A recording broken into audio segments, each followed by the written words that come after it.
I don't think very many people expected Bitcoin to be flat/negative for the year, especially, this is like the year of 4 of the 4-year cycle.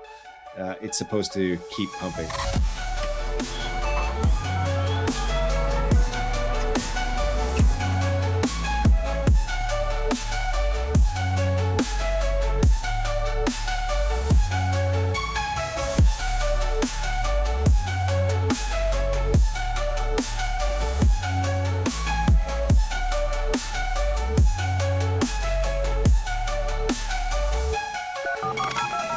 Welcome back to another episode of Token Narratives.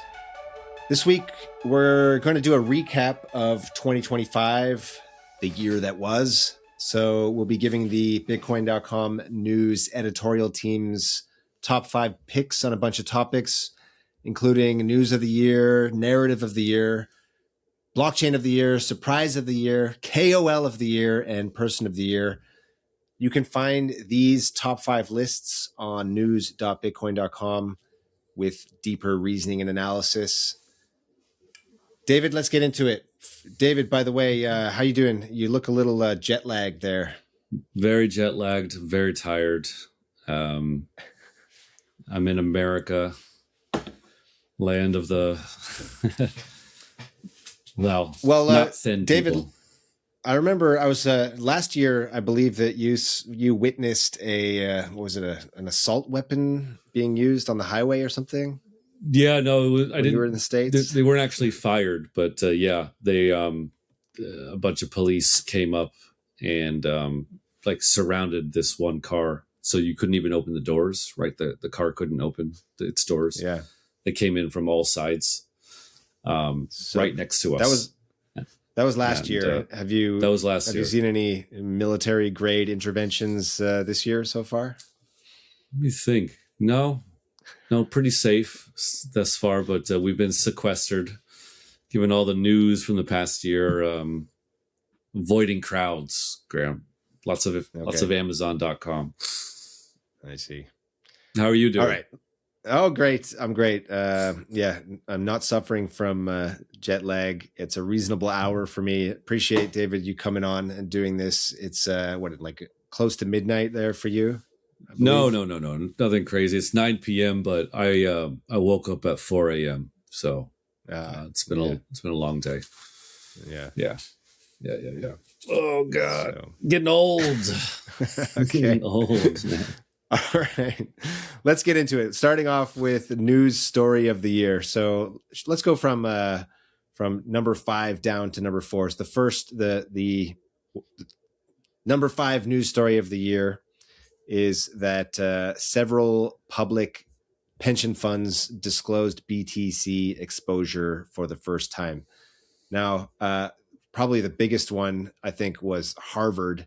So an SEC filing from Harvard showed that they're holding a large amount of Bitcoin. It's their biggest.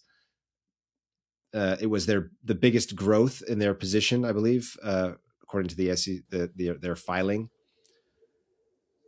And so, this story I think highlights just how much the institutions have accepted Bitcoin, and there's been rumors of at least one sovereign wealth fund quietly accumulating Bitcoin via ETFs and over-the-counter trades. Obviously, BlackRock's IBIT continues to dominate as the fastest growing ETF in U.S. history. So this is a very big story up for the year, big narrative. Institutions scooping up the Bitcoin. Yep. And we were just in MENA. Was that last week? Something like last week. And there were lots of talks of private funds buying Bitcoin and mining Bitcoin as well. So you've got a lot of kind of institutions or adjacent funds quietly buying Bitcoin. And it was a major trend this year. I'm sure it's going to be a major trend next year. I mean, it's going to only accelerate, right?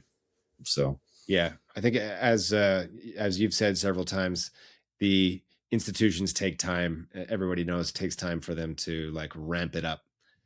But with Harvard endowment buying Bitcoin, it's a pretty strong signal to the institutions that like it's okay. So you don't have that career risk anymore when Harvard is buying Bitcoin. Yeah. All right. The funniest part. Oh yeah, go ahead. Hold on. The funniest part about this story, did you hear the funny memes that they put out where some Harvard economics professor was saying that like Bitcoin was crap and it was a scam and everything, and they were putting that side by side with the announcement that Harvard was buying a bunch of Bitcoin. It's just hilarious. It's not really important to the story, but it's just funny to kind of like clown on people. Yeah. Well, it illustrates the sea chains that we've really seen here with the institutions changing their tune on Bitcoin. Number 4, the Bybit hack. Now, I actually kind of forgot all about this one. This was early in the year. There was the biggest hack, I believe, in crypto history, $1.4 billion. I think it was 400,000 ETH were hacked. Now, it was probably the Lazarus group. No one's been arrested. The funds got immediately sort of laundered through mixers and other decentralized exchanges. What was, I think, very interesting about this is that the hack bypassed all the tried and true industry standard best practices for security. So like they were using cold storage, they're using multi-sigs, hardware wallets.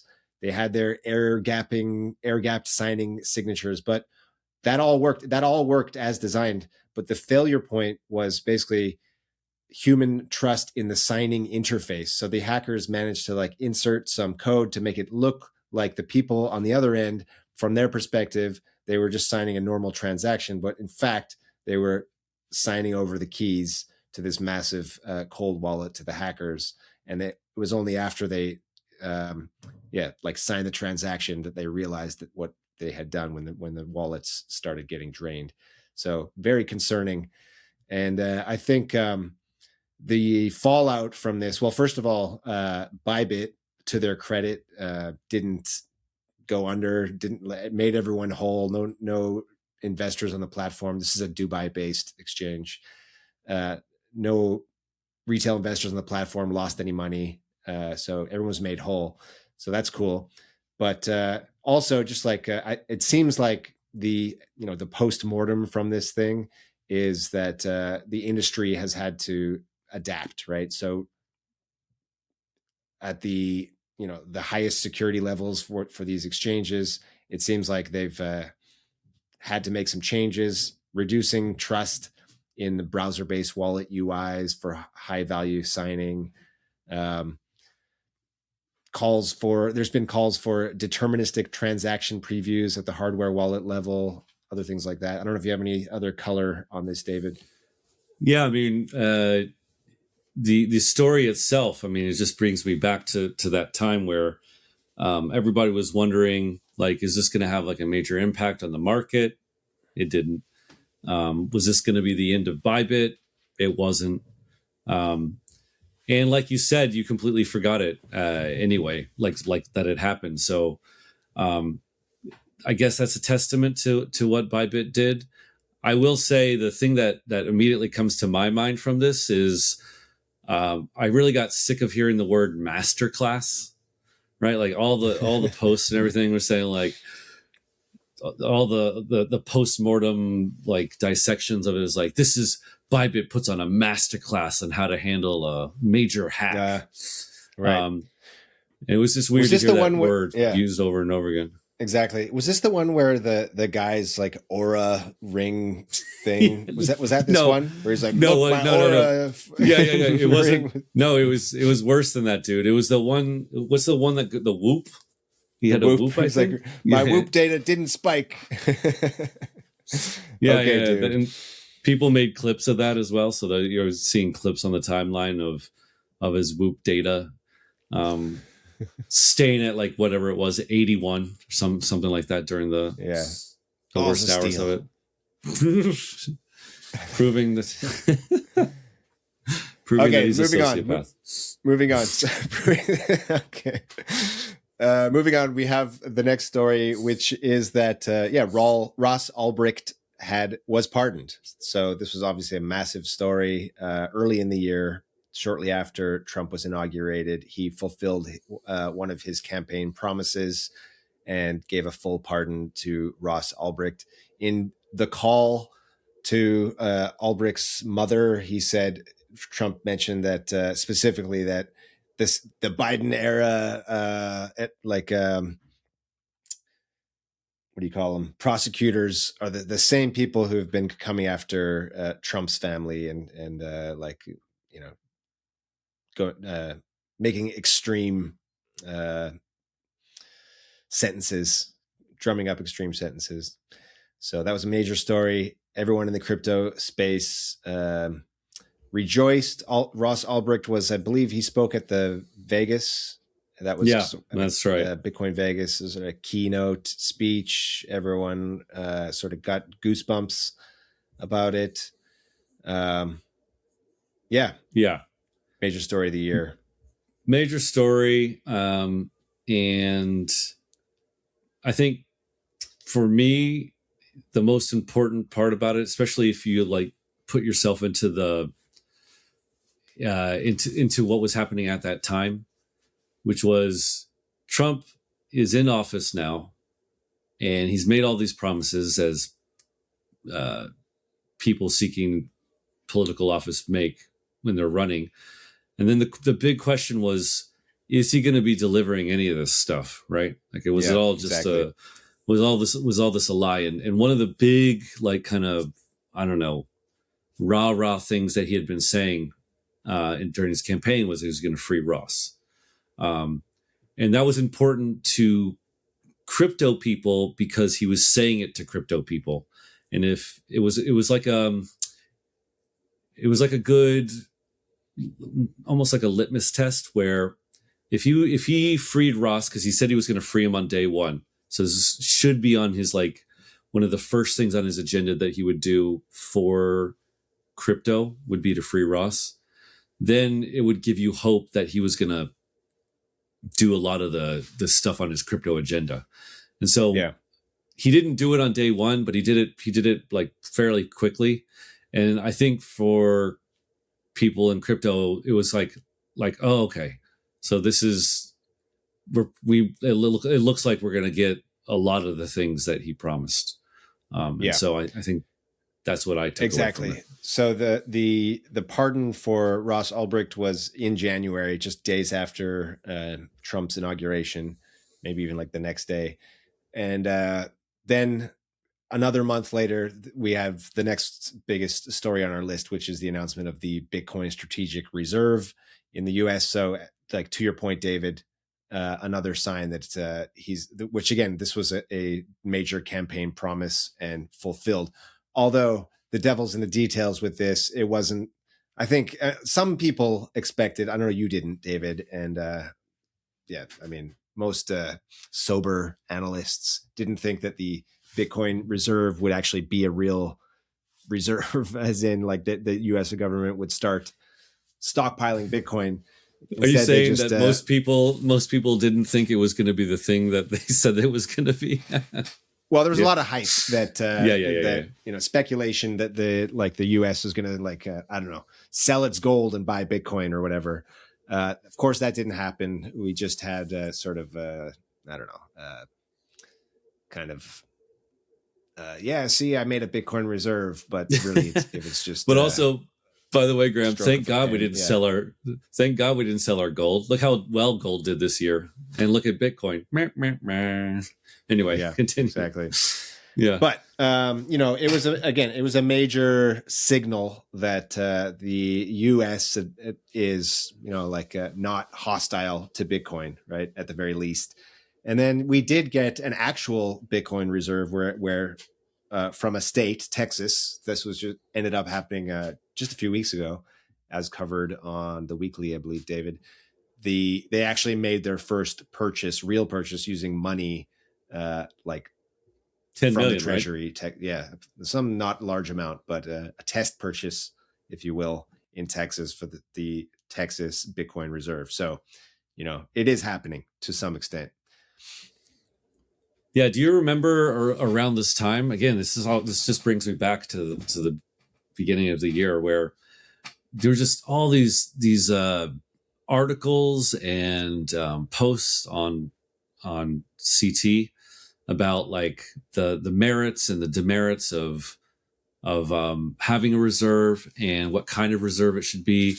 And then when the details finally came out, like when they announced this, you had all these different factions. Like I would say, you'd have like the diehard Trump crypto supporters were like, no, this is great, this is good. And then you had a lot of people kind of like the Bitcoin maxis were, I would say, mixed to a slightly upset about it, right? Like, oh, this is not exactly what we wanted. So I mean, it was what a fun time that was at the beginning of the year. So much optimism. Yeah, absolutely.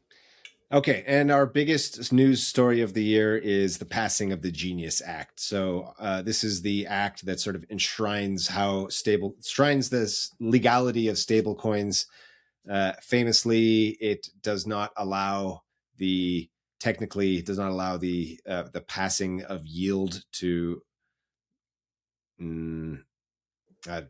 holders, no, to token holders, to people, token holders, but there's a loophole in there anyway, and the banks are fighting about that right now, trying to like get that loophole closed. But anyway, the main thing with the Genius Act is this was sort of this starting bell for this industry is real. It kicked off like the stablecoin boom, and a lot of TradFi players sort of turned their head and said, okay, we definitely for sure now have to do something in the crypto space. And we've seen that just accelerate throughout the year. So biggest story of the year, we're calling by far the Genius Act passing. But by far the biggest story in the US, and this was the year of the US. I mean, every conference I went to, especially in the second half of the year, I talked about this, as well as in MENA.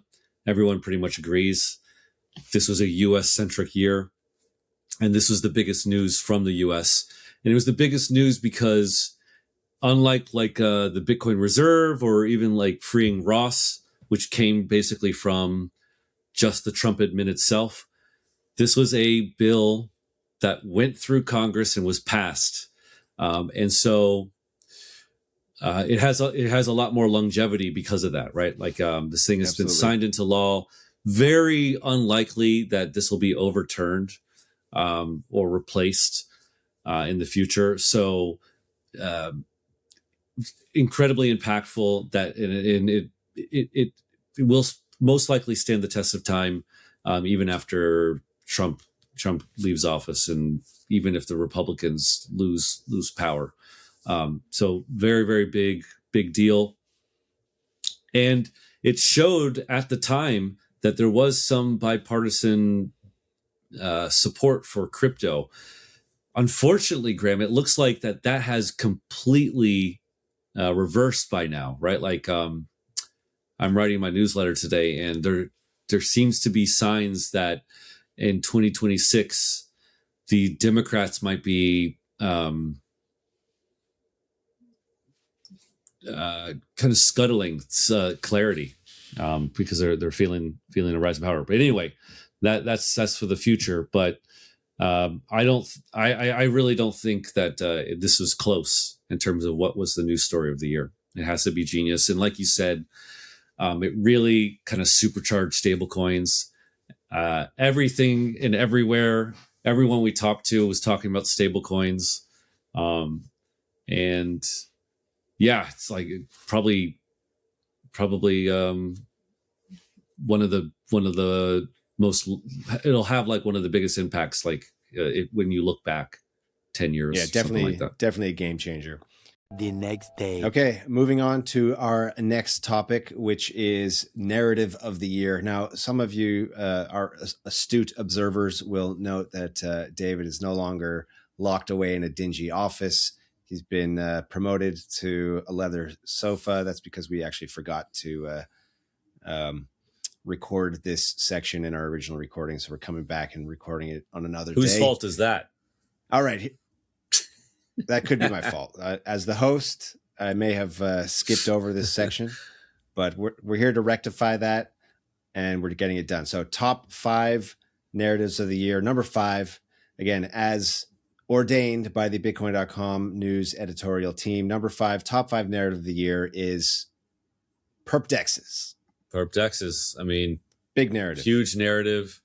Some might even say, why is it number 5? That seems low. Well, you don't know what's coming up next, but perp DEXs were obviously big in 2025.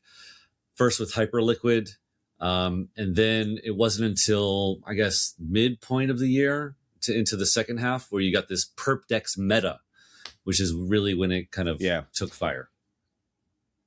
Yeah, it's when the competition woke up and they're like, "Uh-oh, we better do something." CZ put on his like a battle helmet and started pumping Aster.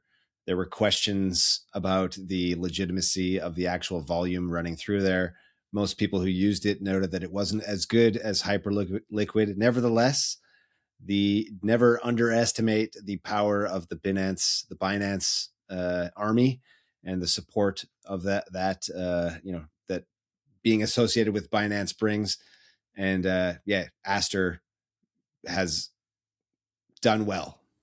Right, it's emerged as a meaningful competitor to Hyperliquid, and there are tons of others. A Lighter, Paradex, and I don't know, a bunch of others that you could talk about.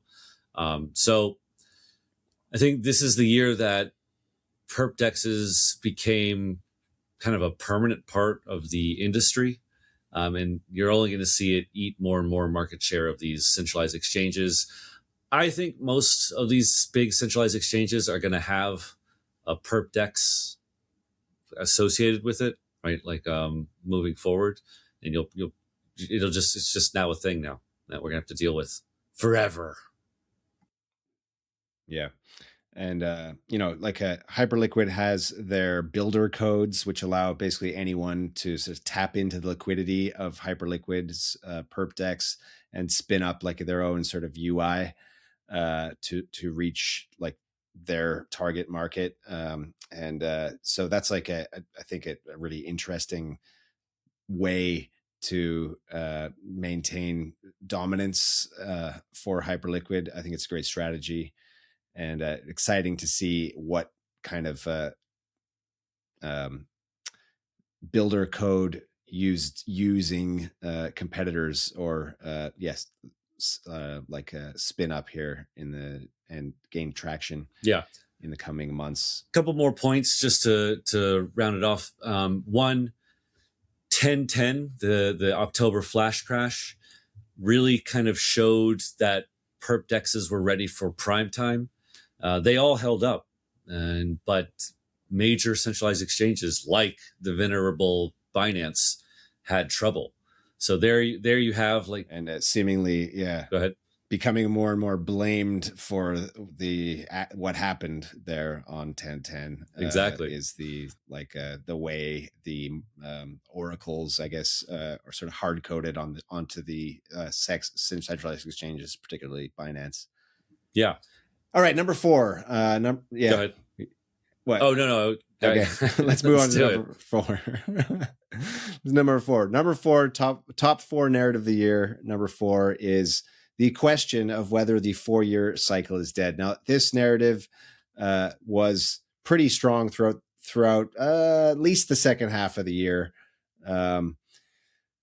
Everyone wondering, especially as Bitcoin's price started to languish, we didn't see the traditional euphoric blow off top that would signal the end of a 4-year cycle. We didn't see necessarily any like huge altcoin like rotations. Both of those things adding fuel to the fire that, oh no, the 4-year cycle is dead. And I think the jury is actually still out on this one, David, but certainly a top narrative of the year. Yeah, definitely. I don't think it was really much of an issue at the beginning of the year because everyone was kind of happy with where we were starting. It seemed like, well, Trump was coming in, everyone was euphoric. We're gonna have a crazy, awesome year, and it's kind of started off that way. But then, as the year kind of progressed, and it didn't really seem to feel like it was going anywhere, especially in the second half. The talk started to intensify, right? Like, oh, okay, cycle might be over. But then you had all these KOLs and analysts who were saying, no, 4-year cycle is not a thing. It never was a thing. It's dead. Many variations of this. And so it became like a great talking point because you had both people who believed it was still here and people who strongly believed it was not. Yeah, and one of the variations for the 4-year cycle kind of being dead, but also kind of being alive, is the one by Raoul Pal and co, which is that the 4-year cycle was never tied to the halving, but more it was tied to the business cycle and like the way debt is rolled over, debt refinancing is rolled over, and their Raoul Pal and co's latest sort of thesis here is that has been extended by at least a year. So the business cycle hasn't really picked up.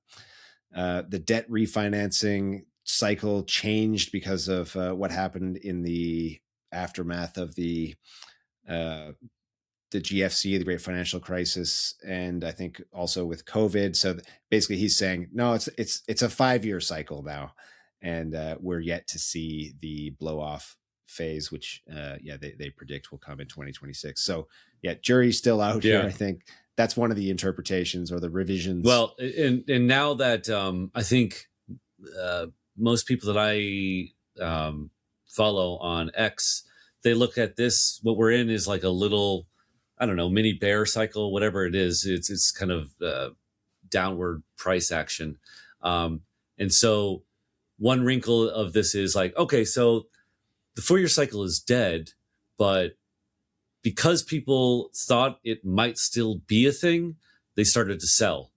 And so what we're having here now is people who are fearful that the 4-year cycle is still a thing, making like manifesting it basically. And so, yeah.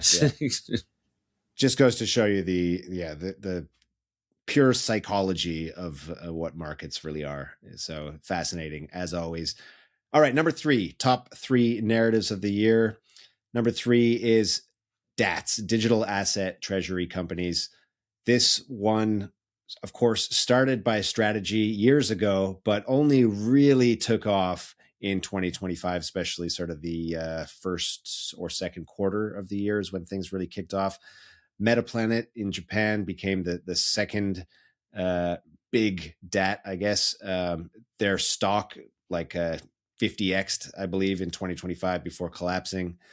And many other companies were spun up. The thing that we saw most, I think, was sort of a reverse takeover of like basically a people with a bunch of crypto assets, crypto funds, I guess, would come in, find a kind of a dead company that isn't doing well or it doesn't have like great prospects, buy it and convert it to a digital asset treasury company with very favorable terms to the investors and or to the people setting it up, right? The initial investors. And, a lot of these stocks did pump only to then collapse along with the, what's it called?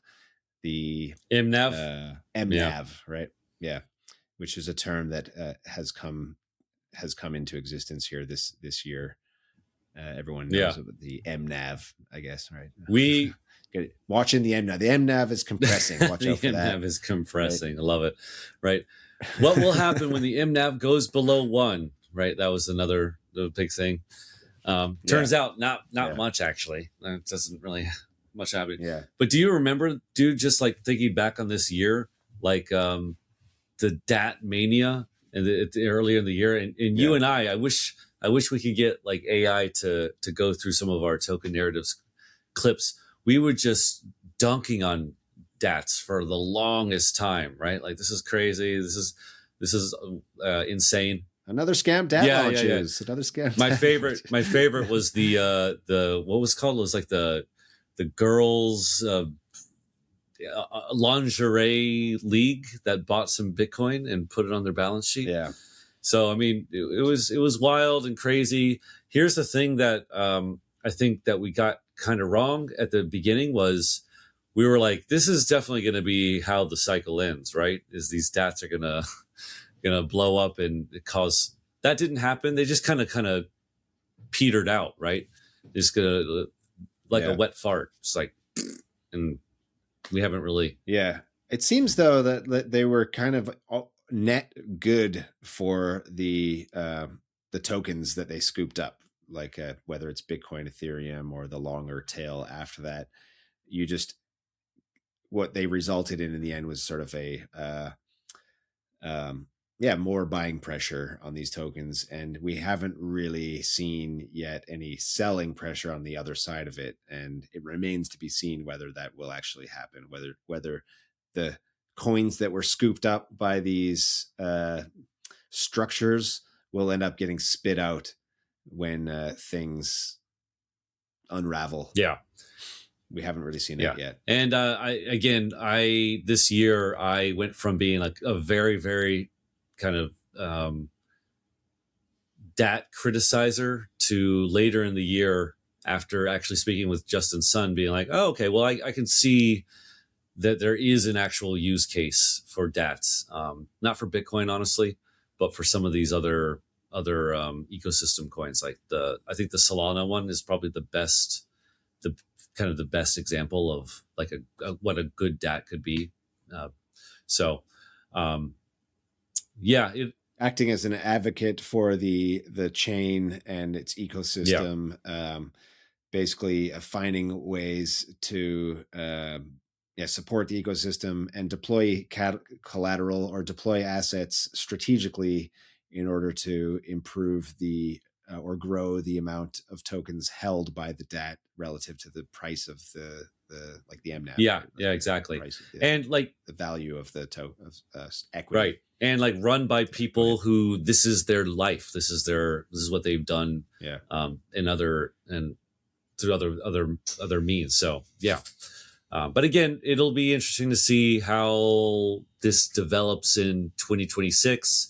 If DATs are just going to kind of lay low for most of 2026, are we going to have some kind of massive run up with them again? I don't know. I honestly have no idea. But yeah, and I think a lot of it, at least for Bitcoin, hinges, and possibly for Ethereum as well, hinges upon the decision of the MSCI, the index provider, the index aggregator or index something or other, where they've got this new rule that they're proposing, which basically will exclude any of the DATs or from being listed on an index. And this being listed in an index was one of the use cases, or like a bull case scenarios for why the DAT for why the DAT can have a higher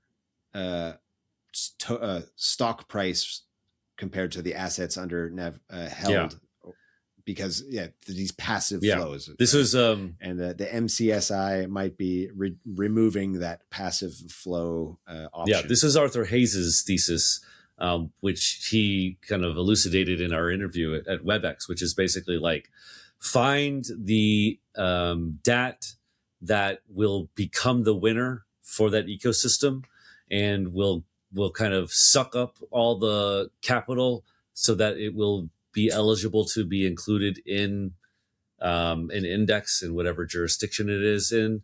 And that is the investment thesis, right? So you're kind of playing like a meta game here, right? Like you're just trying to play. Yeah. but I don't. Yeah, Arthur Hayes hadn't foreseen this proposed MSCI rule change. And by the way, people looking to dive deeper into this MSCI rule change should check out an op-ed recently published by Bitcoin.com CEO Corbin Fraser, where he criticizes this as kind of a rug pull by the MSCI, saying that like companies have a long had to figure out how to structure their treasuries, like what assets to put on their treasuries, and that has never excluded them from being listed in indexes. It's only when now crypto's in the mix that suddenly the MCSI is calling foul on it and saying they need to change the rules.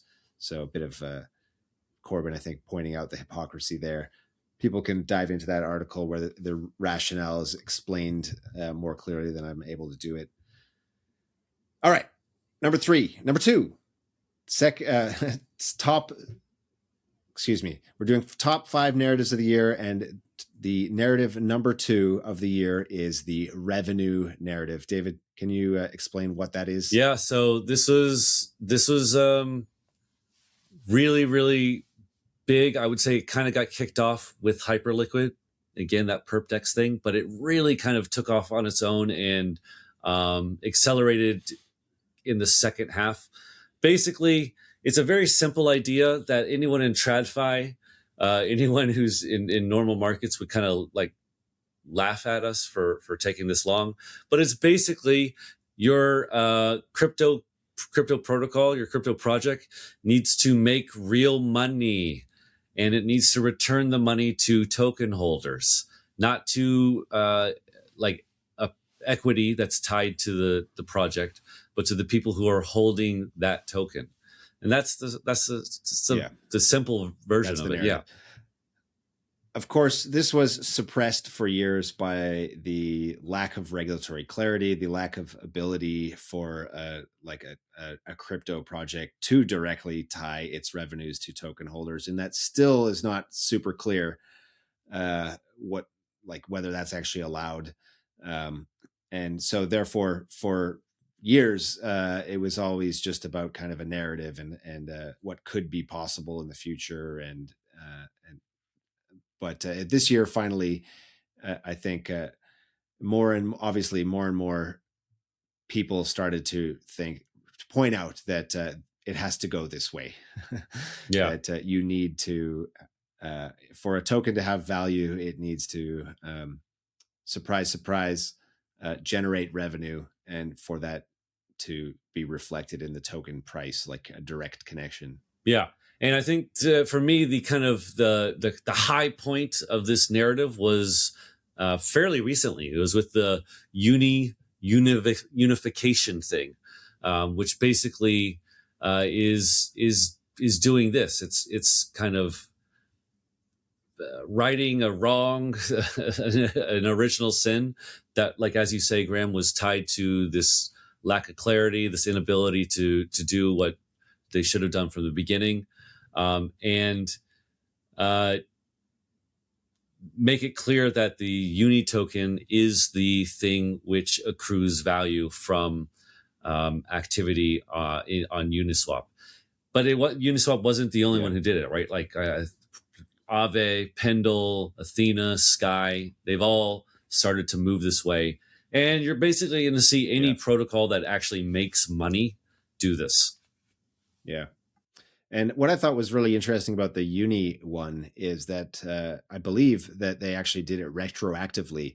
So any fees that should have gone to like the protocol to buying back and the token, that was done retroactively. So that's interesting because it means that a token that hasn't done it yet, right? They do have that option to make it retroactive, which in theory should reflect in the token price,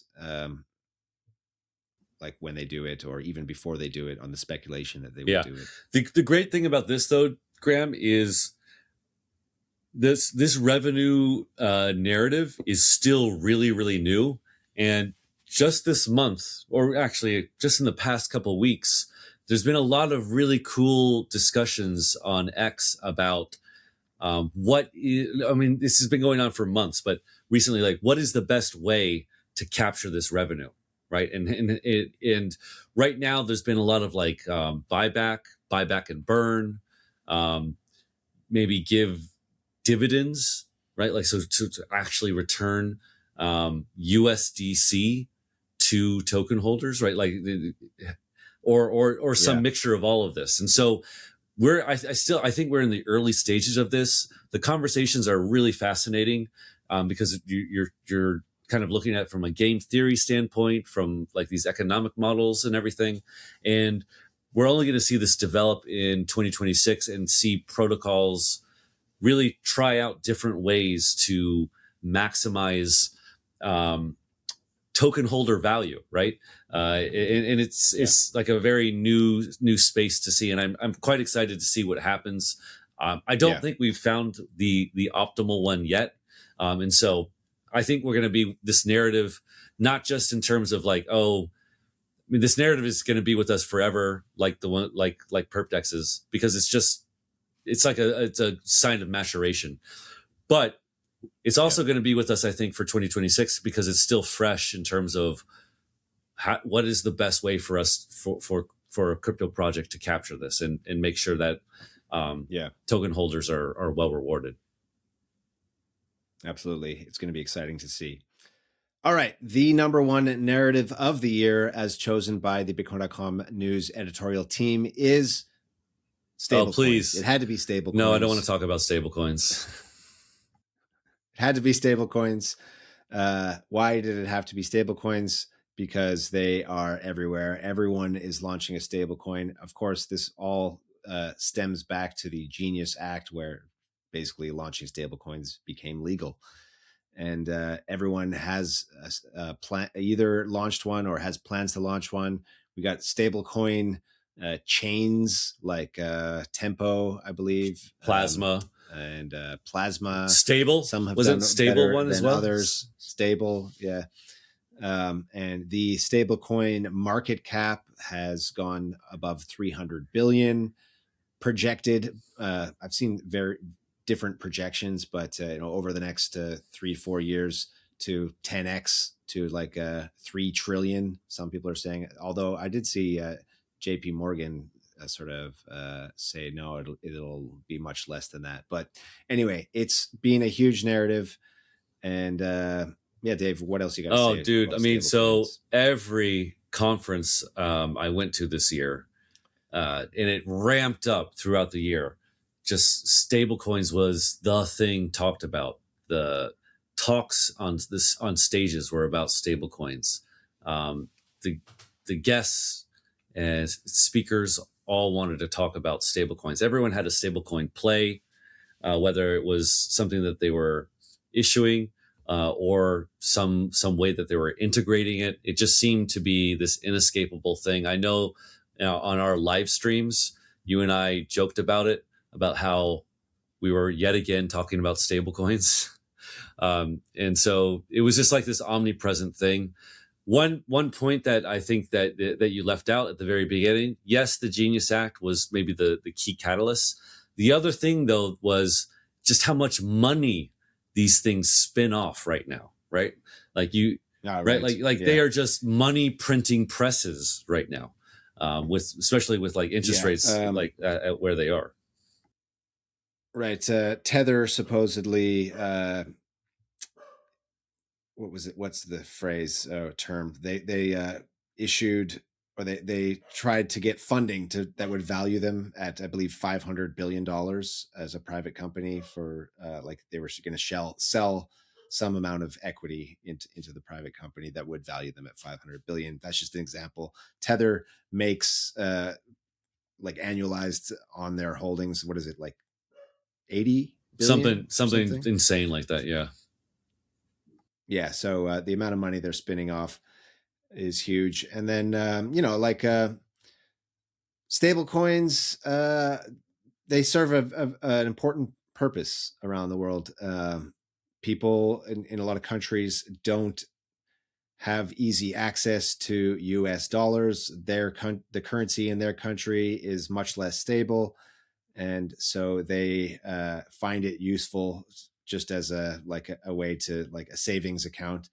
And it's less volatile than Bitcoin, so it serves a use case for people just like needing to have stable value that's like not shrinking as fast as their local currency. Of course, these stable coins are 99.9% centralized, can be shut down. They're not real crypto, like by the OG definition of the terms.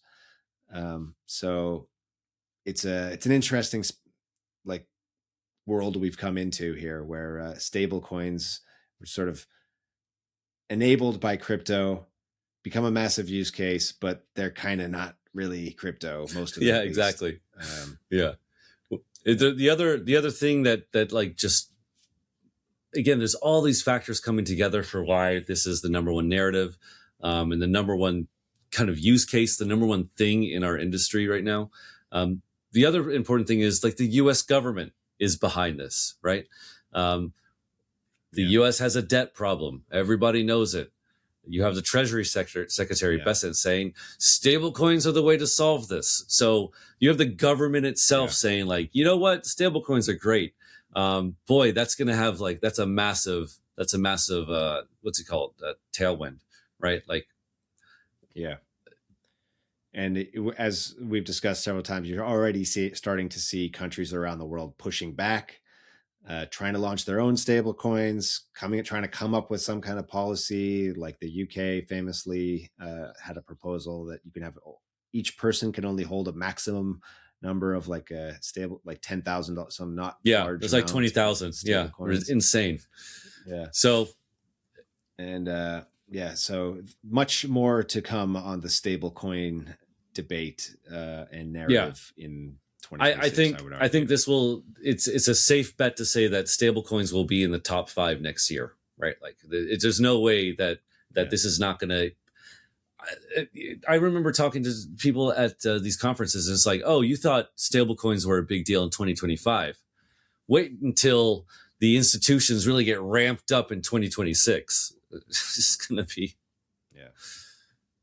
too many stablecoins. Flashback.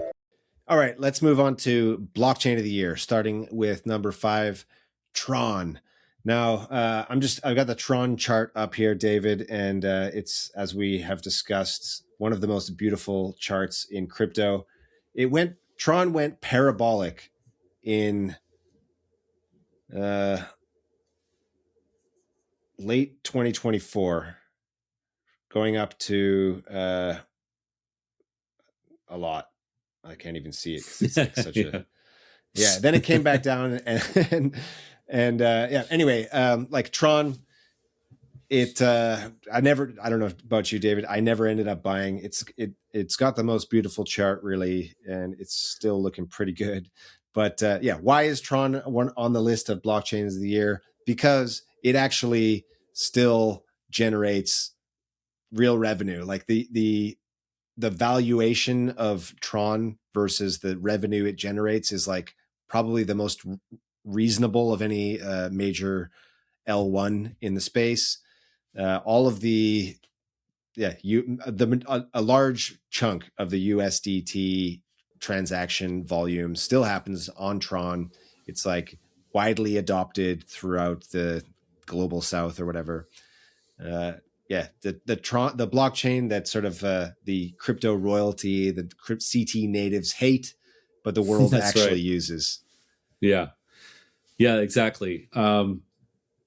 It's like a dark horse, right? Like it's one of these chains. I would put what do they call it now? BNB chain, whatever that is. What used to be BSC. BNB Smart Chain has a kind of similar vibe, at least from CT people, right? Where it's just kind of like, ew. But a lot of people use it, Tron and BNB chain. And as you said, there's actual real use cases for this, as opposed to a lot of what we see. The chart is beautiful. I think the organization, like the folks who are running Tron, have proven that they kind of know what they're doing, and they have longevity. They're not going anywhere, especially in a year where you saw lots of chains launch and fail. I would say maybe too early to tell if they've failed completely, but probably most likely. And so that makes it even more likely that Tron will be here, for the long run. Okay. Controversial 4, take, base. I'm sure. Yeah. Number 4 is Base, the Ethereum L2 that, of course, is run by Coinbase, criticized for being just a Coinbase centralized chain, but nevertheless, there are permissionless elements to it. You can use it permissionlessly. You don't need to create an account to use Base. It's just an Ethereum L2, and it has seen major adoption, probably I was looking on Morpho the other day, Morpho being like the vault platform. And there's for most there's a vaults on Morpho, on Base that have like much higher total value locked than the vaults that are on Ethereum mainnet, which surprises me. So Base has seen a lot of traction. That's why it's on the list. Also, blockchain of the year. Yeah. Also, like, if you think about it, in 2024, Base was like vying for kind of the number one Ethereum L2. Yeah. And that 2025, that race, that race is done. It's done. Nobody talks about optimism or Arbitrum. Yes, Arbitrum exactly. Anymore. Yeah. Exactly. It's Base. Everybody knows Base is the winner. And that really kind of seals it as one of the biggest and best blockchains of the year. They've also managed to stay Ethereum aligned, which despite because being they parasitic. I think they're parasitic. They haven't launched a Base coin yet, although it does look like that's probably coming. 2026 maybe. But that's strange because that was sort of hinted at, and then I haven't heard anything about that since the Base coin. So, all right, number 3, Solana. Sorry. Do you remember Voorhees? Even he talked about it, right? He was like, Eric Voorhees was like, yeah, I like Base. They've done a good job. It's their race to lose as like Ethereum L2 royalty. Yeah. Number 3 is Solana. So Solana seems kind of dead now, but just to think back to the start of the year when Trump launched Trump coin and Melania launched Melania coin, and not really the Milei, the president of Argentina, but someone else launched in Milei's name, Libra coin. And this was all on Solana, and the meme coin hype was, at its peak, and Solana pumped to $300. It was going to take over the world. It's not don't dead, forget, but it's certainly lost a lot of its luster since then. But anyway, go ahead, David. Yeah. Well, no, just like along with those meme coins, you had Pumped Up Fun was still soaring high. Yes. Right. Like it was absolutely. And so, it was also, I would say this is to me the kind of the biggest reason why Solana's here is, man, Solana was just on like a philosophical level. It was just bashing Ethereum to pieces, right? Yeah. Like innovating it was at fast speed while Ethereum was just kind of humming and hawing. Yeah. And all the Solana people were pointing out all these flaws with Ethereum, and correctly pointing out all these flaws with Ethereum. It was, I mean, Solana was just ascendant. OG ETH devs were like dropping out and moving to Solana. Yeah.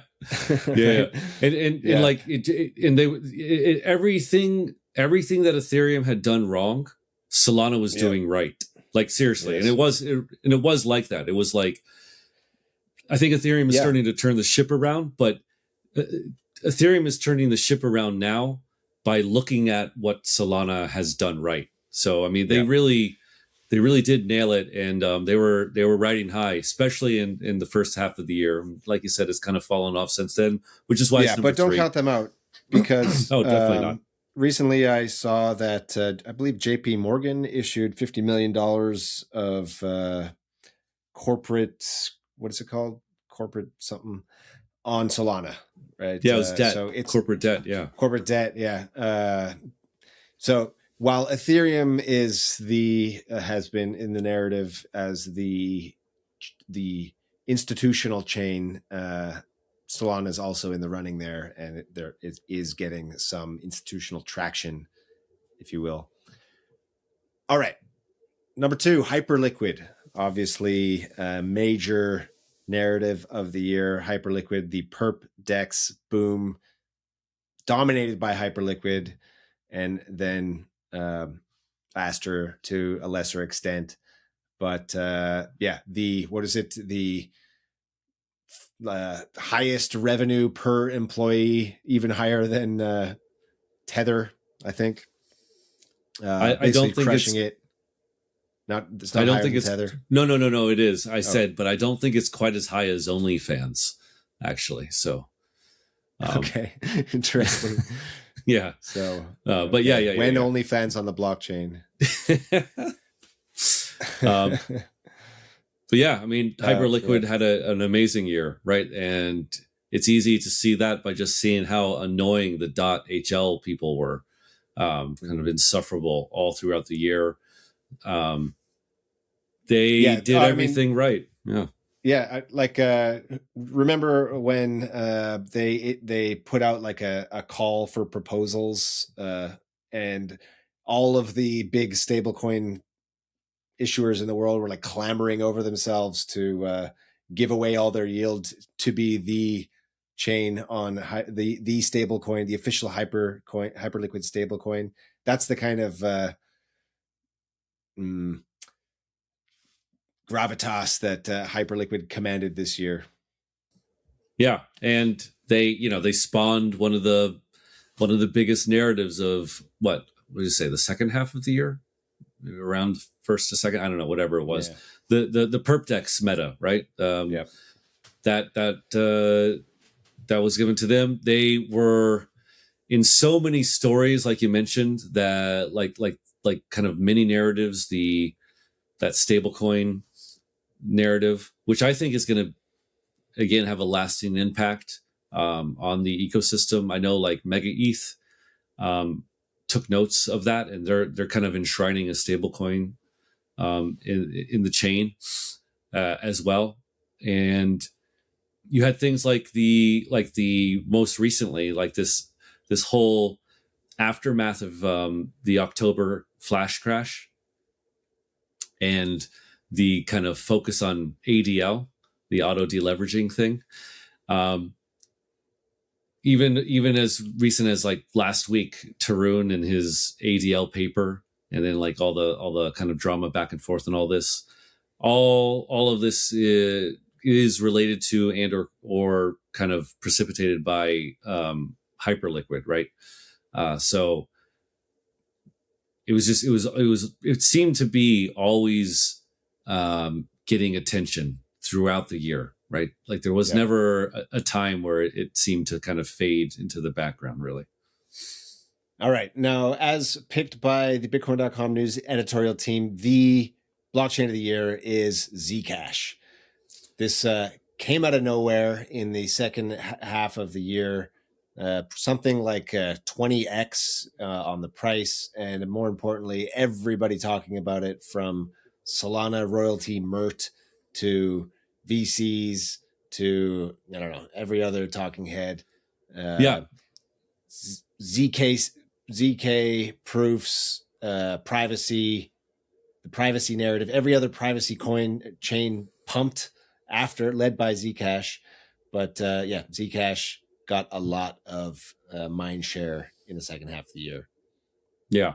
I mean, to me, this is close between Hyperliquid and Zcash, but you probably have to give it to Zcash just because Hyperliquid had stuff happening last year as well. So I really do think like Zcash, like you said, came out of nowhere basically this year, and only in the second half of the year. It wasn't even like dominant for the whole year. It has even took everything. even took some of the wind out of the sails of Bitcoin. Yes, that's what I was going with. That's what I was going for, right? Like it has everything, right? Like it has this like connection to Bitcoin. The technology can be easily moved over to Bitcoin, adopted by Bitcoin if they ever could get their act together. It has this privacy thing, which really has captured the imagination of people outside of crypto, right? I don't know if you saw like Chamath talking about privacy. Tim Ferriss was talking about privacy. All these people that aren't really kind of within crypto talking about it now, and bringing privacy to the forefront once again, which I've often lamented about. So, yep. Also, like the tech is amazing, and a lot of the people that are associated with Zcash are kind of responsible for the tech being used everywhere. So just from that kind of perspective, it's almost like a feel good story. Like, hey, we all love these magical ZK things. Thank you, Zcash. Yeah, the Zcash community, the academics, Zuko, have been plugging away for like decades, since before like crypto was crypto, and the entire industry has benefited and can stand to benefit more in the future. So shout out to Zcash. All right, let's move on. Surprise of the year, starting with number 5, as listed by the Bitcoin.com news team, number 5 is the October 10th crash, the 1010 crash, the largest single day, at least in nominal terms, liquidation event in crypto history. Surprise of the year, David? Was this surprise? I mean, yeah, of course it's surprising. We were riding high, but also, I don't know, kind of not surprising. You got to have at least one flash crash per year in crypto, don't you? Yeah. So, I mean, this is where you can kind of get into like a syntactical thing about like what exactly, right? Like these things, like by their nature, are surprising, right? Like that's kind of why they happen. I guess I would say though, the surprise is always in how these things happen, right? The story behind this, which we still don't have the full story, like not even close. Yeah, but the bodies are still floating on their way up to the surface. Yeah, but also like they haven't reached the surface yet. How this actually like happened, some of the details that we know, where a lot of the kind of the reason for this was Binance, and because Binance's APIs went down, and because they weren't updating the price correctly, that caused a cascade across all these other exchanges, and then you get these feedback loops. So it was a very strange, idiosyncratic crash, right? Like because I think if I remember correctly, if you look at the fundamentals of the market, there was no real need to have it like kind of waterfall like this, right? Yeah. And I don't think it would have if Binance had their shit together, right? I think that's kind of the... Yeah, I wonder, that's interesting. So there could be like another universe where this flash crash didn't happen, and Bitcoin kept its momentum, the crypto space kept its momentum, kept pace with AI, and we're sitting at $150,000 Bitcoin and $350 Solana right now if this didn't happen. Yeah, I mean, a lot of people that I respect say that we're still working through the crap that happened at 1010. Like you said, still bodies coming up. But not just that, a lot of the kind of bigger players in the market have kind of stepped back, I think, still to this day. Maybe hurt from it, trying to figure out hell happened, and like Yeah. see, you know, and then all the exchanges have been kind of like working through this. Like obviously we just talked about, like even as recent as this week, Tarun from the chopping block was having like ADL fights with people from like Paradigm, and so like we're still wrestling with what the hell happened, and how can we kind of not have this happen again. So yeah, all right. in that way it's surprising, I guess. Surprise of the year, top 5 surprises of the year. Number 4, we have the official Trump coin. This was and the subsequent launch of Melania. This was, to me, extremely surprising. I actually remember so crazy, dude. Vividly So crazy. Being in the backyard, having a little barbecue here, and then seeing it like casually having a peek at the old X timeline there, and seeing that this happened, and kind of brushing it off. That can't be real. And then, of course, that couple hours of hesitation lost me probably a generational wealth. But obviously, yeah. I mean, and then like it was when you realized it's real. You're like, for me at least, the possibilities seemed endless. It was like I was perhaps naively at the time thinking like this is nothing but positive for the crypto space. And then it all came crashing down with the launch of Melania coin. And then it was just kind of just like, oh, okay, these guys are just sort of being opportunistic. Yeah. Yeah. Yeah. Very, very surprised. I also remember where I was. I was freaking flying to Miami, right? Like, so I was for a conference, and I remember again being incredibly jet lagged. I remember that Token Narratives actually later that week. I was super loopy during that. But anyway, when this actually came out, I was at like the gym at like 4 a.m. or something. It was on a machine, and they were talking about, oh, there's a Trump coin. I was like, what? There's no way. I don't believe this, or something like that. Yeah. It was crazy. So I don't know.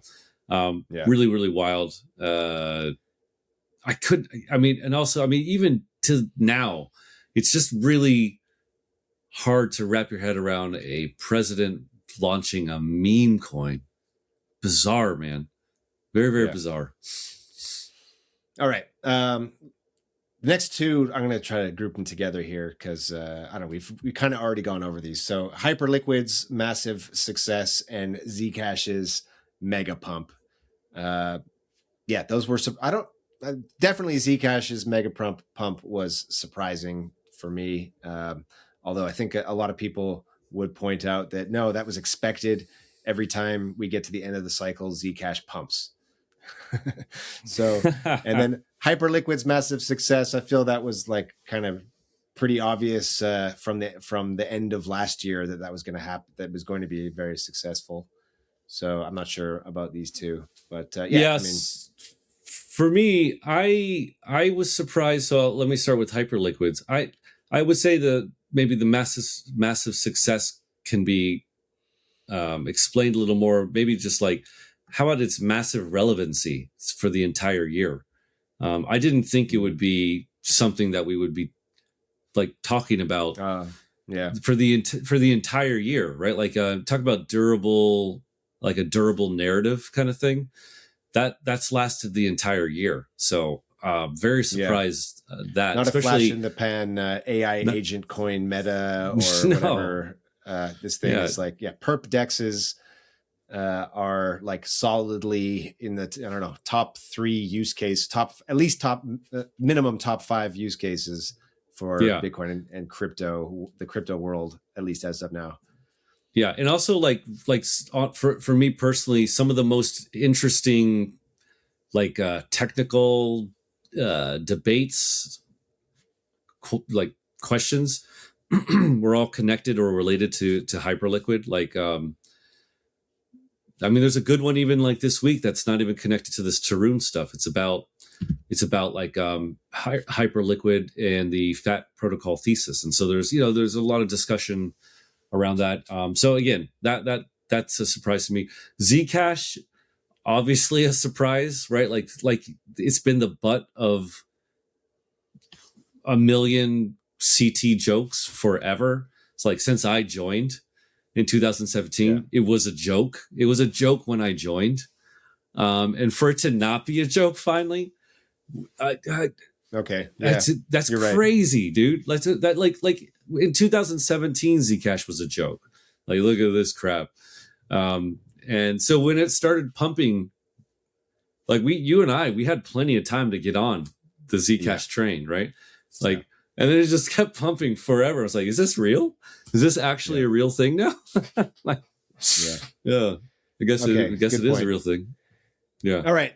Surprise of the year, as voted by the Bitcoin.com news editorial team, is Bitcoin remaining flat or actually slightly negative here now on the year. I am surprised by this. I know, David, I was reviewing our predictions, Token Narratives predictions episode from the start of the year.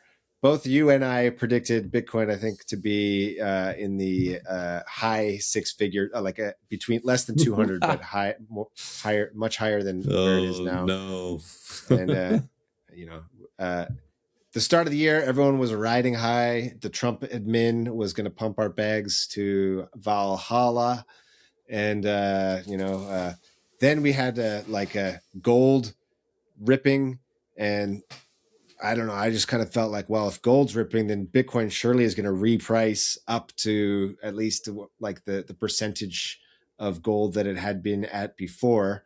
But no, Bitcoin has continued to bleed. Now, what's going to happen next year? We're going to talk about that in our next episode, David. But for sure, I don't think very many people expected Bitcoin to be flat/negative for the year, especially, this is like the year 4 of the 4-year cycle.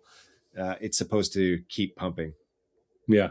I would say this. How about this? I'll even kind of make it more surprising. Let's say in January or December of last year, I tell you all of the amazing earth-shattering Bitcoin-related news that's going to happen throughout next year, right? So I give you the fortune telling, and I tell you exactly what's going to happen. The ETF flows, the Bitcoin strategic reserve, Texas the buying institutions, Bitcoin. The institutions are here. Like it's just like ungodly good news throughout the year. And then I'm like, and then I say, okay, now predict a price. Like, it's going to go down $4,500. Yeah, exactly. Like it doesn't. It's crazy, man. It's super crazy. Yeah. So, to me, definitely the biggest surprise of the year. I really hope somebody posts a comment on this and like, well, I predicted it, because I just don't. I'm not going to believe it. I don't believe you, sir. Who says that? All right. KOLs of the year. Next category, KOLs of the year is obviously David Sensel and Graham Stone are the KOLs of the year. Of course. But besides them, we had to choose the next top 5, and we start with Arthur Hayes. Arthur Hayes, who you interviewed this year twice, at least once. Twice, I think. Twice. Yeah. And I mean, the man is widely cited. He's not afraid to stir the pot, shall we say. I like his revolutionary fervor from time to, but also he's got this realistic, realpolitik way of assessing what's happening in the world. Like, for example, his thesis that the U.S. is just going to shove stablecoins on the rest of the world, and that's going to be the way that they enforce U.S. dollar dominance around the world. Very influential guy, and a lot of spicy takes, but well informed. Yeah, I mean, one metric you could use to defend his inclusion here is like, how many podcasts, crypto podcasts, did he appear on this year? And I wouldn't be surprised if he was number one. Like, the guy was everywhere. I mean, I interviewed him twice, but I remember when you were in preparation for the second interview, you were like, "Oh, David, did you see he appeared on this podcast?" And so I watched that, and then just because I watched that, I found out that he appeared in like 3 others like that week or something crazy. So I mean, the man was everywhere, and he was out there giving his opinion and convincing market participants, or one way or the other. I mean, what I love about Arthur Hayes is that he doesn't have like these bland couched opinions. Like he doesn't he's not like trying to be political. He's just like he's like shooting from the hip, and he doesn't hold any bars. That's the expression. No bars, no holds, no, I don't know, whatever it is, man. No holds barred or something. All right, you Canadians. Okay, next up. Go ahead. I'm just gonna reiterate, like, I love how he's not diplomatic, right? Like he doesn't. Yes, that's the word. He doesn't. Yeah. He doesn't mind pissing everybody off at all, and it's very refreshing, because even you and I have to hold our tongue, and Mr. Hayes does not. So awesome. It might have something to do with net worth, David, but well, you'd think so. Except I've met a lot of people with very high net worths, and they are very milquetoast. Well, see, the thing is that some of the people with very high net worth have a fiduciary responsibility.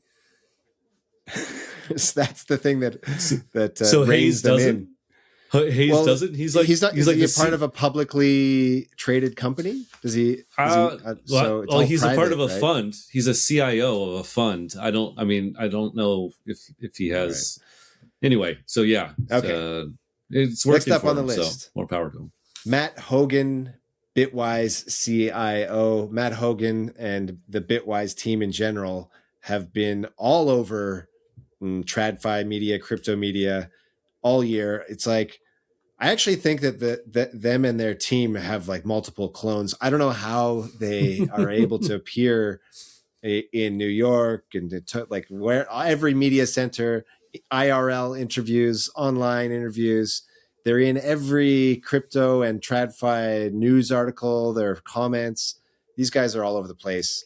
And, they have good, solid takes, right? Like no drama. They're always extremely bullish. So everyone likes to hear that.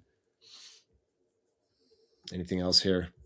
Yeah, no, I mean, they've I would say they've done so a lot of these KOLs, so we're going to get to others on the list. Kind of their chief role is to be a cheerleader, right? Is to keep people focused on kind of the long-term, the positives, the long-term vision, to make you kind of hold your bags, to not sell when you should be holding. And I obviously, think Bitwise, they need people to believe, right? That's their business, is Bitcoin and crypto ETFs. Yeah. And you would like them to not just be a cheerleader, but to be correctly a cheerleader, right? Like they're a cheerleader because they believe this, and they're right. And so I do think Bitwise and Hogan have said things that are right, and they've been a very strong cheerleader, especially in the second half of the year, where price is kind of what's it called, fatigued, I guess, or something, softened, and they've come at it from a slightly different angle from everyone on this list, which I find refreshing, which is like this institutional angle, Yeah. right? They're talking to all these kind of stuffy TradFi people, funds, the endowments, and they bring those insights to the table. In fact, I was just listening to a couple of folks from Bitwise on Bankless. They were giving their predictions for next year. You know, they have a research team. They have a lot of interesting facts, right? They're, as you said, they're on the ground talking to like TradFi folks, and they're bullish. And they were calling for high six figures, high like less around 2. I think it was 180 by the end of the year. That's what they're saying for next year. So yeah, good so hopium. Good hopium. Well researched hopium. Yeah, sober analysis, but yeah, bullish. All right, number 3, Mert. So, David, tell us a little bit more about Mert. I know you've been glazing this guy for months. Oh, it's funny. So I like him. I don't think glazing should be the right word, because I've actually been poking at the Solana royalty. I use words like Solana royalty and Solana cheerleaders, and talking about how they can be a bit insufferable. So, but yeah, I do like Mert a whole lot. So you've had 2 big narratives this year that he has been kind of, I would say, instrumental in.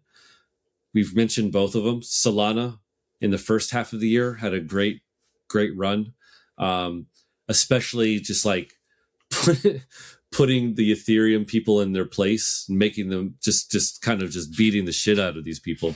And Mert is he's a combative guy. He's even described himself as that. So he's been at the forefront of like just dressing down these Ethereum people, and like excoriating them and just kind of beating them to death on the timeline. So that's the KOL of the year that way. But then seemingly somehow he was also instrumental in the Zcash thing, which is crazy, right? Like, so I would argue he is the number one Zcash KOL. I don't know if you'd agree with that, but I think he is definitely instrumental in Zcash getting kind of the mainstream crypto attention, not mainstream, but like the larger kind of mouth breathing crypto native attention.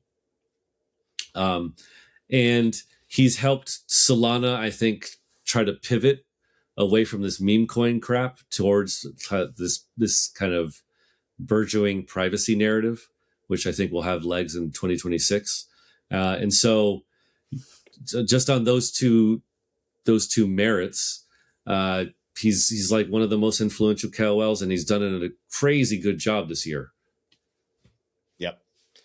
All right. Number 2 on the list, KOL of the year, as ordained by the Bitcoin.com news editorial team, we have Hasib Quresh, managing partner at Dragonfly Capital, a VC firm in the crypto space, and friend of the pod, who, we had the pleasure of interviewing not once, but twice this year.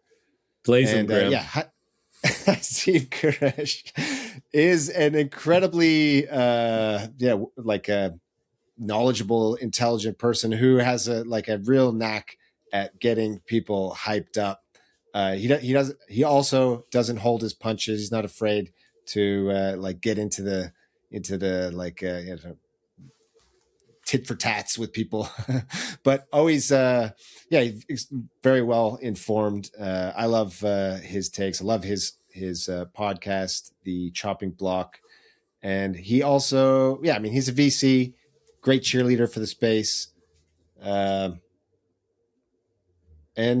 somehow he finds time to vibe code super complex, or not even vibe code, but actually code stuff on the side. Yeah, it's crazy.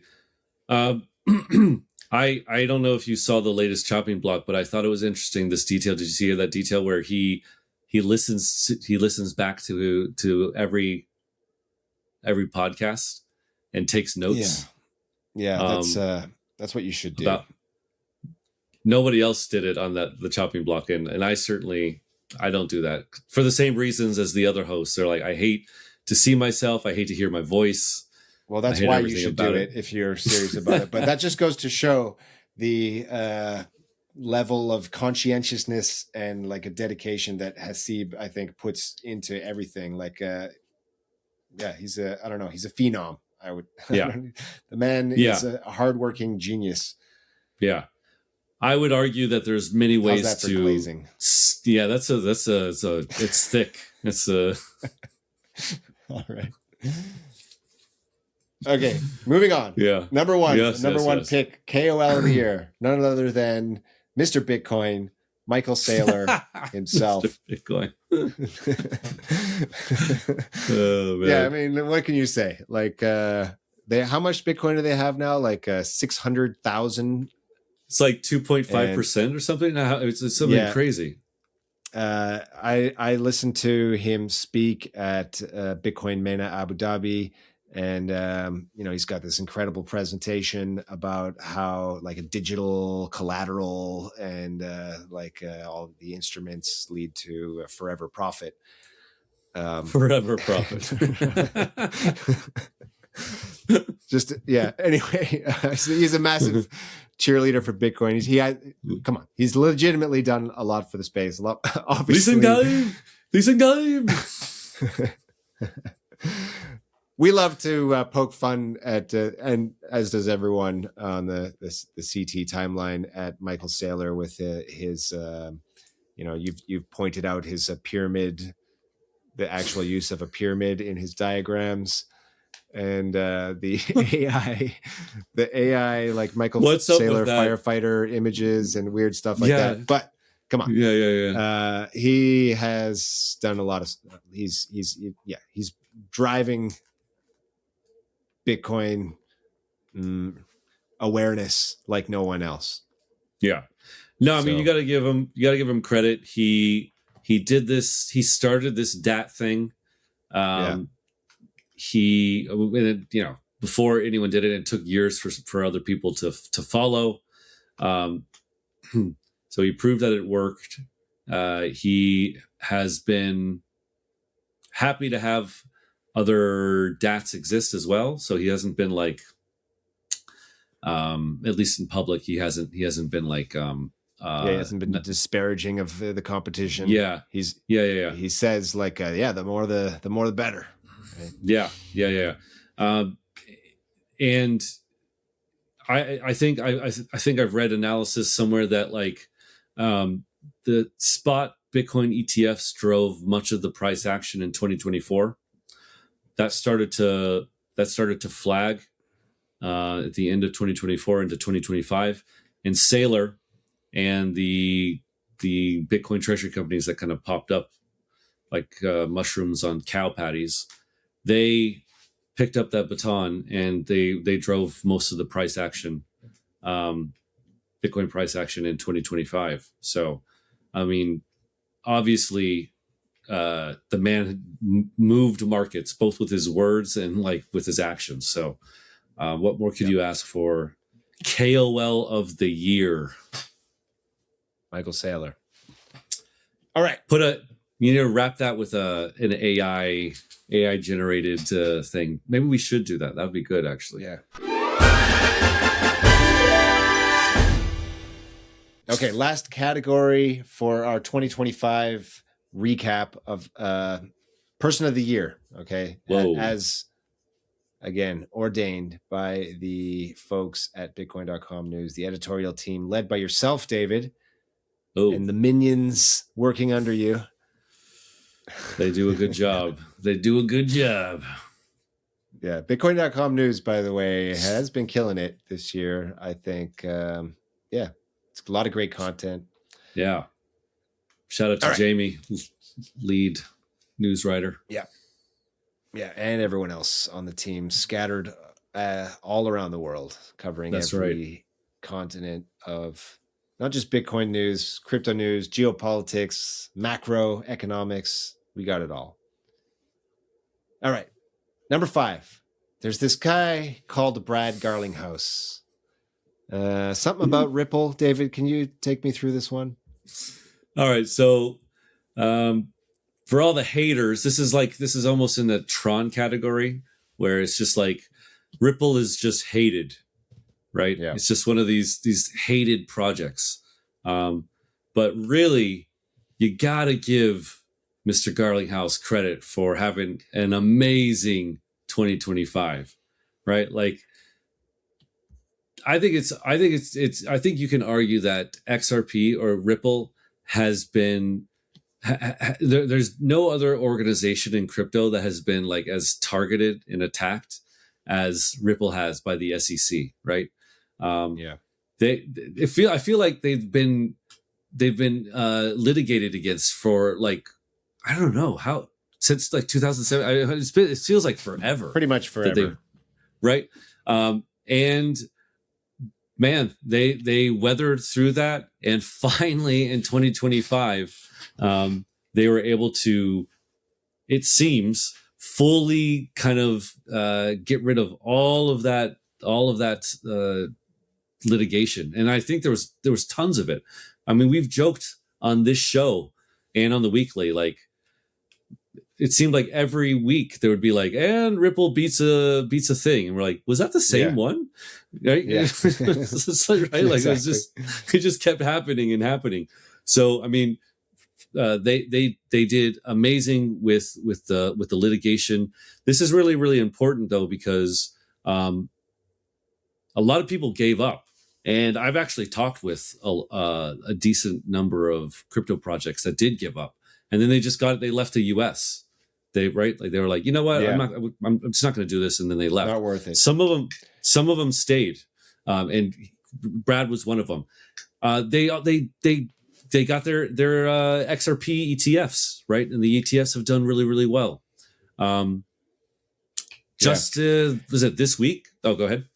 No, I was just going to say, so thank you for your service, Brad Garlinghouse and the Ripple legal team, for protecting, like, if they had rolled over, they wouldn't have won these cases. It sets precedent, right, when they win these cases, and it prevents other projects from being targeted.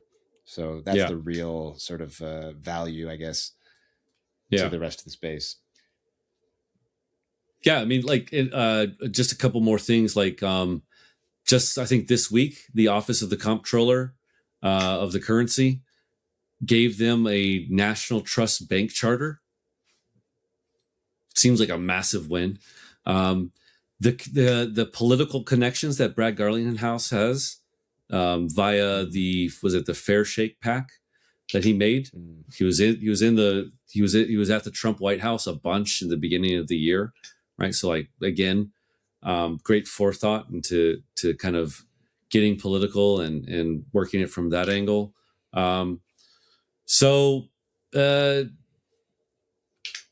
Masterfully done for Ripple this year, and absolutely deserves to be on this list. Yeah. And Ripple XRP itself did very well. Not doing so great right now, but certainly kept up with the market and even exceeded it compared to a lot of coins out there. Number 4, Brian Armstrong. Similar to Brad Garlinghouse, I think. Yes.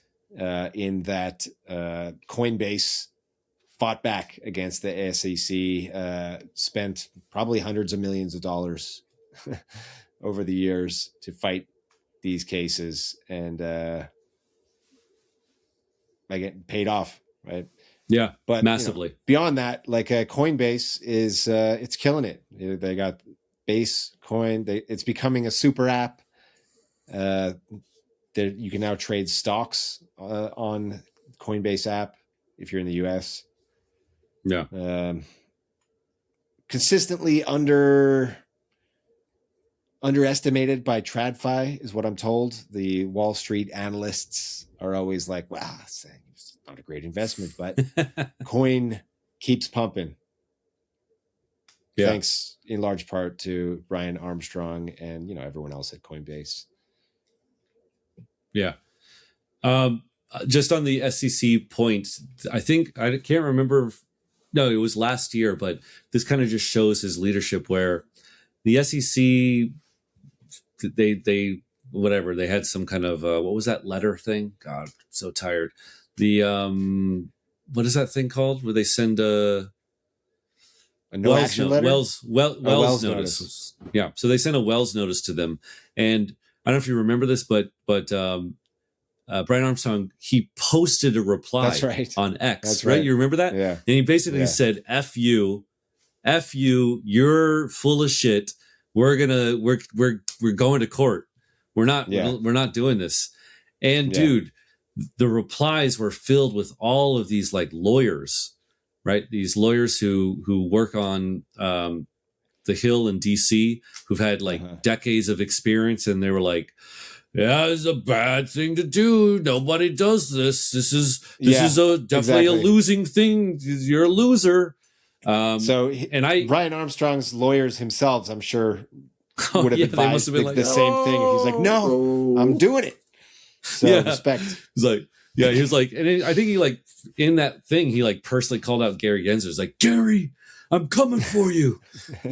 So I mean, like, it was like, what a ballsy guy.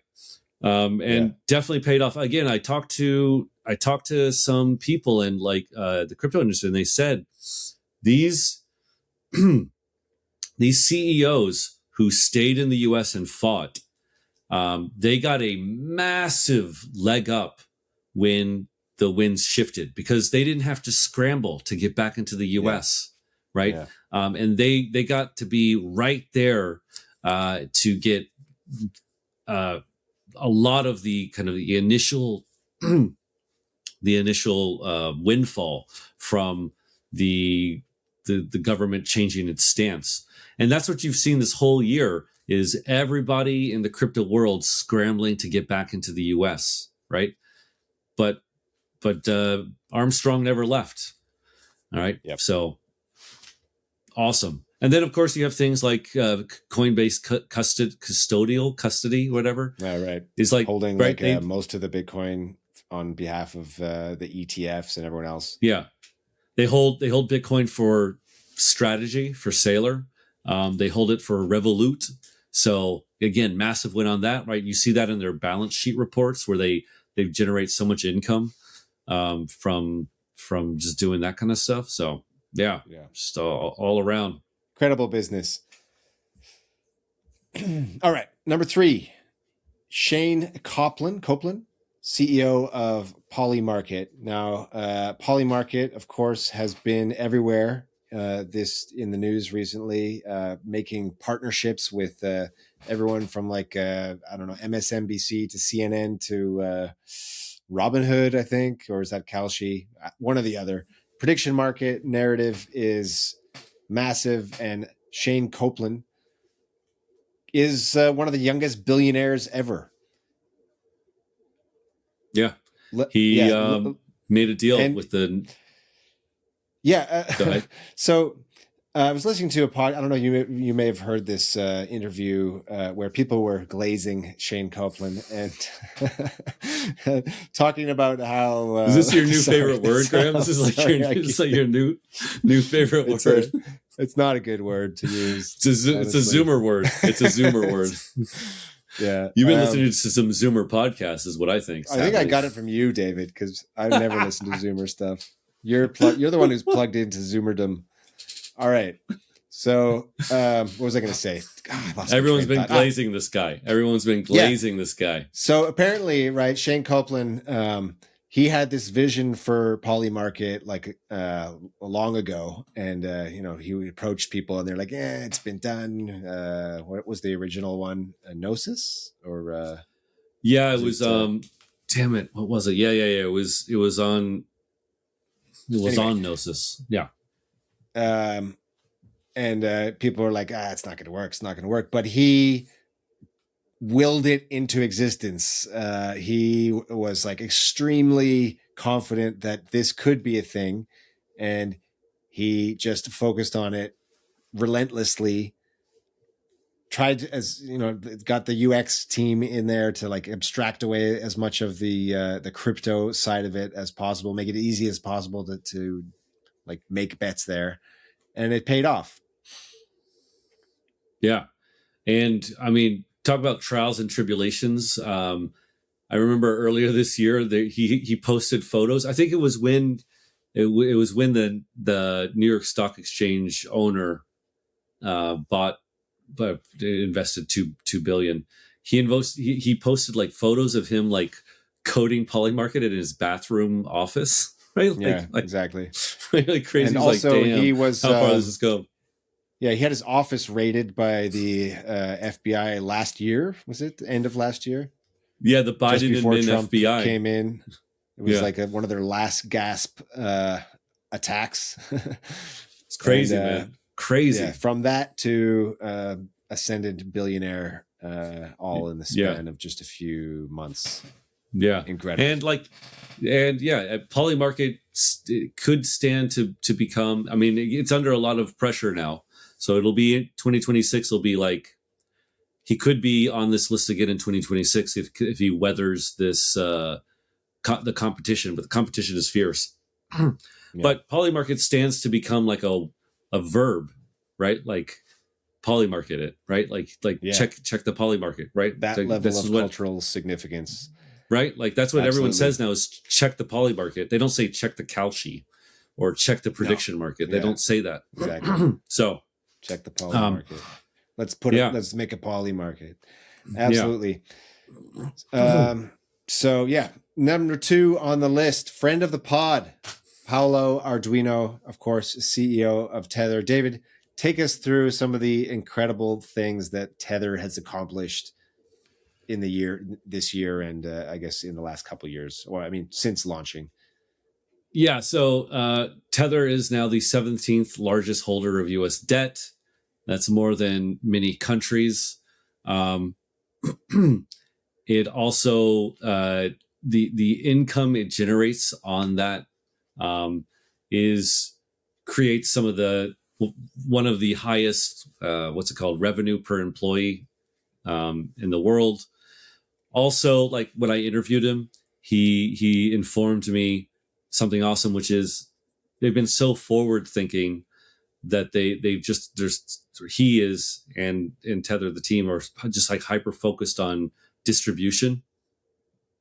And so as as interest rates come down, this is going to start to really eat into like Circle and all these other kind of would-be stablecoin businesses. A problem for Tether.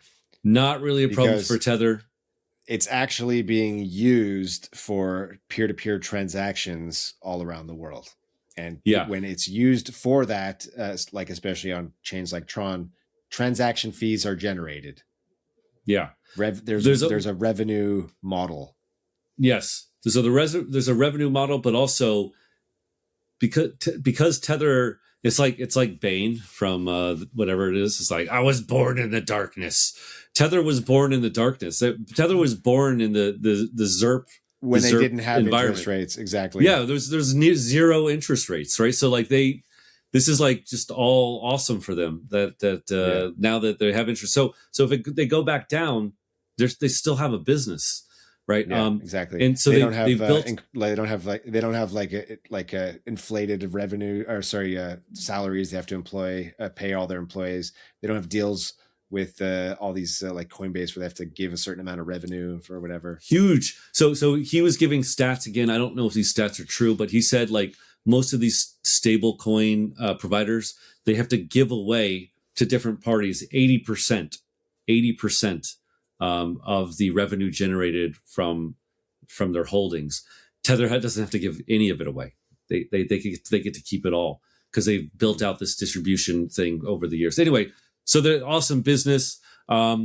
This year they've been diversifying a lot more into like Bitcoin, gold. They've been buying tons of businesses. So they've been working with all kinds of parties, various chains that use Tether as gas. However, very crucially, he said that there will never be a Tether chain, and this is deliberate because they want to have this kind of they want to remain unbiased, right? They don't want to be they don't want to have any perception of them favoring anybody, right? Yeah. As opposed to the old Vitalik Buterin adage of credible neutrality. Yeah, Circle's not doing this, right? They are investing in some chain that they're launching. So, right, that again. So I think this guy has just done an amazing job. He's Tether. I said it to him in the interview where at the beginning of the year, Trump was having these like inaugural conferences and whatnot, and I remember watching one and then like doing a double take because Paulo was like in the front row. And I remember like during the Biden admin, they wanted to throw him in jail and stuff, right? And before that, right? Paulo like he was, and anyone from Tether would not have dared step foot on U.S. soil during the Biden administration, but now exactly. He's like rubbing shoulders with the Washington elite. Yeah. Pretty incredible. Very, very incredible. All the right partnerships with like Rumble, recruiting people from like within politics and regulators and blah blah blah. Just a phenomenal job all around. All right, David, stop there because I've got the perfect transition to take us to the number one person of the year as selected by Bitcoin.com News' editorial team. Hold on, let me just say that one more time so we can get the clip just right. All right, David. Hold that thought. Hold that thought, David, because we've got the perfect transition here to highlight the number one pick for person of the year as chosen by Bitcoin.com News' editorial team. And that person is Trump. Whoa. Person of the year. Oh, that was bad. I don't know. Maybe we should redo that. That was a bit weird. Orlean, if you're just cut those two last takes out. Let me try that one more time. What's that? Something I'm playing with. It's a gimbal. Go ahead. All right. Here we go. Okay. And that brings us to the number one person of the year as chosen by the Bitcoin.com News editorial team. Of course, who could it be? None other than President Trump, person of the year. He's not a crypto bro, but he's kind of a crypto bro now. And fantastic. He's, from tanking the entire market, being both simultaneously the biggest cheerleader of Bitcoin and crypto to also its biggest sort of tailwind, whether it's like pushing towards the Genius Act, but now people are like, well, the Clarity Act can't pass because of Trump and all his weird crony stuff going on. Crypto-cronyism, tainted it. Crypto cronyism. On both sides of the spectrum. I don't know. Yeah. Super influential, and crypto obviously is not even his main job. Yeah, that's the humbling thing is like crypto is probably one of the lesser things that he I don't think he wakes up every about. morning thinking about what's going on in the crypto world, and yet person of the year. Yeah, well, definitely. There's no doubt. There cannot be anyone else. The amount of impact he's had directly or indirectly is he's just it's hard to really wrap your head around and where to start, right? Like let's start not with him. Let's just start with his administration, right? And everything that his administration touches, including like the SEC and all these other regulators, the what's it called, the district attorneys and all this kind of stuff. They all went from being incredibly antagonistic to being cooperative, right? And that can be indirectly tied to the fact that Trump is pro-crypto and has strongly voiced his opinion to all these various organs of government that you have to be pro-crypto now. And that has had an incredible effect, like just night and day effect alone. So even if he hadn't done anything else, like free Ross or kind of push for a Bitcoin reserve or this kind of stuff, the simple fact that he took all that like that illegal garbage and threw it away and righted this wrong that had been going on for 4 years is a huge that would have made him person of the year alone, right? Like just that. Huge. I didn't think it was a big deal, but apparently you guys like it, so I'm happy for you. But then you have the things that he personally had a hand in. Obviously, we talked about some of them, like freaking the Trump meme coin in the Milan. I mean, it's crazy how much that moved markets, and it was known inside and outside of crypto. You have his connection with like World Liberty Financial, pardoning the CZ, right? Like, I mean, just all these kinds of weird